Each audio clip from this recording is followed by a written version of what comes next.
పేరు ఈశ్వర్. నేను black board స్కూల్లో 9th చదువుతున్నా. మాకు దేవుని మొక్కు ఉంది నరసింహస్వామికి. ఇది మమ్మీ చెప్పినా నేను చెప్పినా సార్ వినకుండా ఆయన బలవంతంగా మెడ పట్టుకుని తీసుకుపోయి గుండె వేపించింది. సార్ గుంటి ఇట్లా మెడ పట్టుకున్నాడు.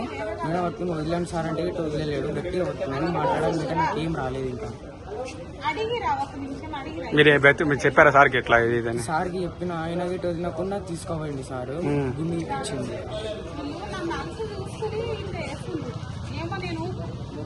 నా పేరు కమల, మా ఆయన పేరు ప్రశాంత్. కానీ ఈ స్కూల్లో 5వ క్లాస్ నుండి వేసిన నేను. ఏ స్కూల్ అమ్మా? బ్లాక్ బోర్డ్ స్కూల్ 5వ క్లాస్ నుండి వేస్తే వీళ్ళు సాటర్డే రోజు గుండు కొట్టించిండ్రు. కానీ తల్లిదండ్రులు లేని పర్మిషన్ లేనిది అయితే కొట్టియ్యారు కదా. ఏ స్కూల్లో అయినా కొట్టిస్తారా? మా ఎంటికలు మాకు కావాలి, మా అబ్బాయి ఎంటికలు మాకు కావాలి. మాకు మొక్కు ఉంది.